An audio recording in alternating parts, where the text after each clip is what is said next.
அன்பான மக்களுக்கு வணக்கம். இது மக்களும் அரசாங்கமும்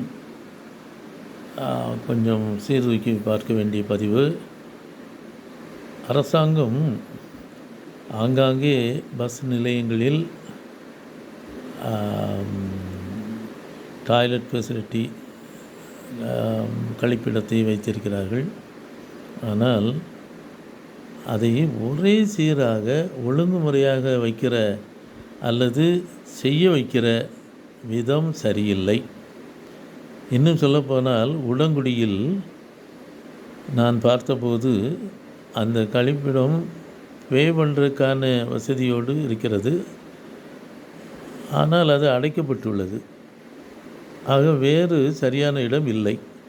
பழையதாக உள்ளது, உள்ளே போக முடியாமல் இருக்கிறது. அப்படியானால் இந்த மாதிரி ஒரு சரியில்லாத தன்மையை செய்கிற அதை நிர்வகிக்கிறவர்களை ஏன் அரசு கண்டிக்காமல் விடுகிறது?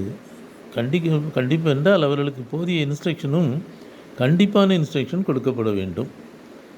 இதுபோன்று இன்னும் சில காரியங்கள் மிகவும் வேதனைக்குரியது. ரோடுகளில் மழை நேரங்களில் குண்டுகுழி விழுவது அதிகமாகிவிட்டது. அது காரணம் சரியான முறையில் ரோடுகள் போடப்படுவதில்லை. முன்னர் நாட்களிலும் பழைய அரசும் போட்டதில்லை. ஆகவே இப்போதும் அந்த சாலைகள் வெகு சீக்கிரத்தில் மழையில் பாதிக்கப்படுகிற சாலைகளை இனிமேல் முழு எஸ்டிமேட்டு தான் போட்டு செய்வோம் என்று இருக்க வேண்டாம்.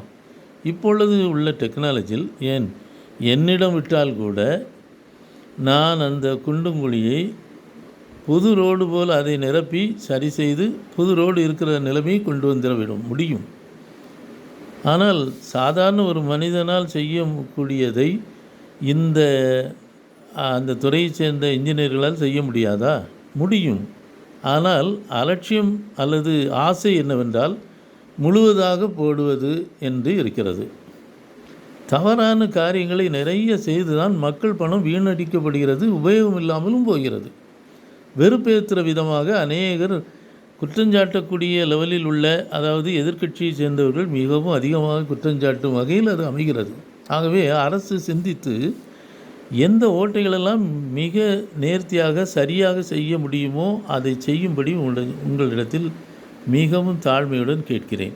அதுபோலவே இன்னொரு பெரிய குற்றம், எதற்கெடுத்தாலும் தலைவர்கள் என்று நமக்குரிய தலைவர்கள் என்று கொண்டாட வேண்டும் என்று யோசிக்காதீர்கள். அது மிகவும் தவறு. பெயர் வைத்துட்டு போயிருக்கலாம், அந்த பெயர் மக்களாலேயே விரும்பி சொல்லப்படணும். எங்கெங்கெல்லாமோ பெயர் வச்சாதான் நமக்கு மதிப்புன்னு நினைக்காதீங்க. இப்படி தான் இதற்கு முன்னால் இருந்த அரசு அந்த சென்ட்ரல் ரயில்வே ஸ்டேஷனுக்கு ஒரு நீள பேரை சென்ட்ரல் கவர்மெண்ட்டுக்கு எழுதி வாங்கி வச்சிட்டார். எனக்கு அது மிகவும் வேதனையாக இருக்குது.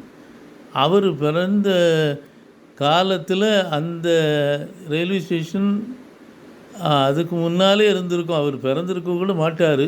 ஆனால் அந்த பேரை விளங்கணும்னு கொண்டு வர்றாங்க. அப்போ தான் அந்த மக்களிடத்தில் அந்த பெயர் பரவும், நமக்கு ஓட்டு கிடைக்குங்கிற எண்ணம். எம்ஜிஆரை வச்சு தான் அவங்களுக்கு ஓட்டு. அப்படி இருக்கிறதுனால அதைத்தான் இன்னும் கொண்டாடணும்னு நினைக்கிறாங்க. இப்படி ஒரு சரியில்லாத போக்கை கடைபிடிக்கிறார்களே என்று வேதனையாக இருக்கிறது. தாந்தோண்டித்தனம், அதாவது தனக்குரியது என்ற எண்ணம் இல்லாமல் நமக்கு என்று எண்ணாலும் பொது இதுக்கு செய்கிறதுக்கு ஏன் உங்களுக்கு வலிக்குதுன்னுட்டு நான் யோசிக்கிறேன். அப்படிப்பட்ட பேரை வைங்களேன் தயவுசெய்து. ஏன் அப்படி பண்ணுறீங்க? அதுவும் இன்னும் சென்ட்ரல் கவர்மெண்ட்டை சொல்லப்போனால் மிகவும் மிகவும் வேதனை. அவங்க எப்படியாவது 5-6 விதமாக ஓட்டை திருடுறதுக்கு என்ன பிடுங்கிறதுக்கு வழி பண்ணுறாங்க. திருடுறது, சேர்க்குறது, இன்னும் பணம் கொடுக்கறது, மிஷினில் செட்டப் பண்ணுறது, இப்படி எத்தனையோ மிஷினில் மட்டும் 10 வகையாக செட்டப் பண்ணலாம். ஆக ஒரு தவறான இதை இந்திய அரசும் அதை சேர்ந்த மற்ற ஸ்டேட்டுகளும் செய்கிறதுனால இந்தியா முன்னேற முடியாமலே கிடக்குது. மற்ற நாடுகள் மத்தியில் அவப்பேராகவும் தன்னை ஆக்கி வச்சுருக்குது. இப்போது இது சமீபத்திய நிலைமை என்ன கேட்டால். ஆகவே மாறுங்க, கொஞ்சமாவது மாறுங்க. நீங்கள் அது மாதிரி சரித்திரத்தில் பெரிய பெரிய சாதனை செய்த காரியங்களெல்லாம் மறைக்கப்பட்டு போச்சுது. குறிப்பாக காந்தியையே கேவலப்படுத்தி பேசிட்டாங்க.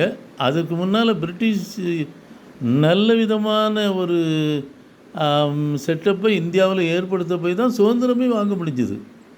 அவங்க ஃபார்ம் பண்ணியிருக்கிற இதை வச்சு தான் சுதந்திரமே வாங்க முடிஞ்சுது. அதை யோசிக்காமல் கொள்ளை அடிச்சுட்டு போயிட்டான், கிள்ளை அடிச்சுட்டு போயிட்டான். உனக்கு இப்போ கொள்ளை அடிக்கிறது உங்களுக்கு மூளையில் உதிக்கலையா? அப்போ கிறுக்கங்கள் நம்மெல்லாம் இப்போவும் கொள்ளை அடிக்கான்ல, பக்கத்தில் இருக்கவனே நம்மளோட சேர்ந்தவனே கொள்ளை அடிக்கான்ல, அதை பார்க்க மாட்டேங்கிறீங்களே. கொள்ளை அடிக்கிறது இப்போ கொஞ்சம் வித்தியாசமாக இருக்குது. அவன் வசூல் தான் பண்ணியிருப்பான், கொஞ்சம் கராராக ஜாஸ்தி வேணால் வசூல் பண்ணியிருப்பான், செய்கிறதையும் செய்துட்டு போயிருக்கான்ல. அந்த அசிபாரத்தில் தானே இன்னும் நம்ம ஓட்டுறோம். அதனால் தயவுசெய்து இப்படிப்பட்ட காரியங்களில் தவறான மதம் சிலர் இந்த யூடியூப்லேயே மூளை செலவை செய்கிற மாதிரி நிறைய தவறான இதை பூத்துறாங்க, தப்பானதை. என்னை கேட்டால் மிகவும் வேதனைக்குரியது. இப்படி படித்து துட்டுக்காக எவனோ ஒருத்தையும் பணம் அனுப்புகிறான், அப்போ அவங்களுக்கு சாதகமாக என்ன சொல்லணுமோ பொய்யா அப்பொழுதையும் சொல்லி தள்ளுறாங்க. முட்டாள்கள், மிகவும் பாதிக்கப்படக்கூடியவர்கள் பிற்காலத்தில். ஆகவே நிறுத்திக் கொள்கிறேன். நிறைய காரியங்கள் சொல்ல வேண்டியது இருக்கிறது, இன்னும் சொல்வேன். நன்றி.